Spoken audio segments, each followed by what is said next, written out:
Hello friends, দেখো আজকে আমিও 14 প্রদীপের যে সবাই করছে দেখছি ভিডিওটা, মোমবাতি সর্ষের তেল কর্পূর দিয়ে বানাচ্ছে, নাকি অনেকক্ষণ প্রদীপ জ্বলবে।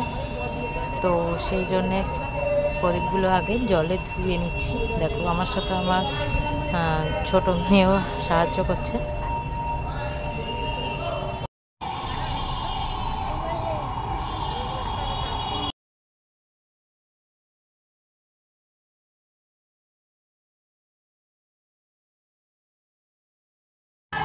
দেখো এবার প্রদীপগুলো ভালো করে ধুয়ে নিয়েছি, এবার রোদে দেব। রোদে দিয়ে ভালো করে শুকিয়ে নিয়েছি। এবার একটা বাটি বসিয়ে দিয়েছি, তার মধ্যে কিছু মোমবাতি দিয়েছি গলানোর জন্য। মোমবাতিগুলো ভালো করে গলে গেলে মোমবাতির যে কলতেগুলো ওগুলো তুলে নেবো, কারণ ওগুলো কোনো কাজে লাগবে না। ওগুলো তুলে নিয়ে তার মধ্যে দিয়ে দেবো একটু কিছু পরিমাণে কর্পূর। কর্পূর দিলে নাকি অনেকক্ষণ জ্বলবে আর গন্ধটাও ভালো আসবে। তার মধ্যে সর্ষের তেল, সর্ষের তেল দিয়ে ভালো করে মিক্স করে নিতে হবে। নিয়ে একটু ভালো করেই বেশ ভালো করে গরম করতে হবে। করার পরে প্রত্যেকটা প্রদীপে আমি বলতে দিয়ে দিয়েছি সাজিয়ে। তারপরে গ্যাসটা অফ করে বাটি নামিয়ে ওখানে এবার চামচে করে প্রত্যেকটা প্রদীপে ভরে ভরে দিতে হবে।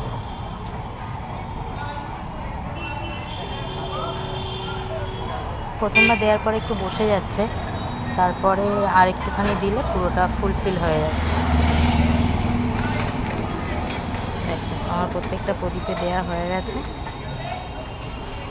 এখনই দেখতে কত সুন্দর লাগছে। তারপরে আমি অভ্র নিয়ে নিয়েছি, দুটো কালার নিয়েছি, গ্রিন আর একটা নিয়েছি রেড। দুটোই ঘরে ছিল, ওই জন্য এই দুটোই দিচ্ছি। একটু উপরে ছড়িয়ে দিচ্ছি, একটু ডিজাইন হয়ে যাবে আর কি।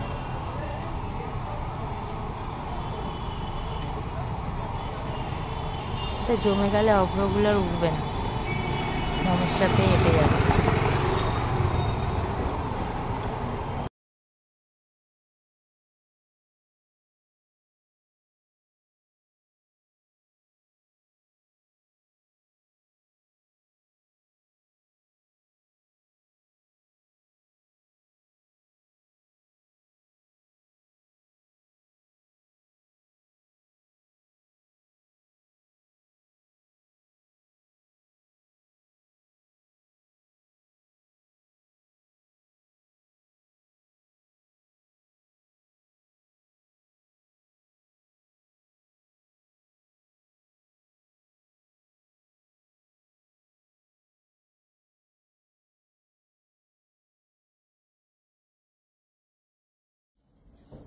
ব্যাস রেডি হয়ে গেছে আমার প্রদীপ।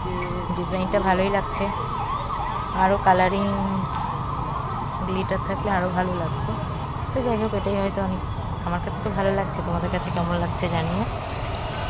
আর সবশেষে প্রদীপের পোলতের মুখগুলোতে কর্পূর গুঁড়ো করে, আমারটা বেশি গুঁড়ো করতে পারলাম না, আরও একটু বেশি একটু মিহি করে গুঁড়ো করে প্রদীপের পোলতেগুলোতে লাগিয়ে দিতে হবে, তাহলে আরও বেশি টাইম ধরে নাকি জ্বলবে।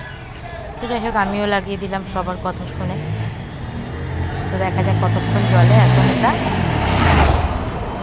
ঠান্ডা হয়ে জমতে দেবো।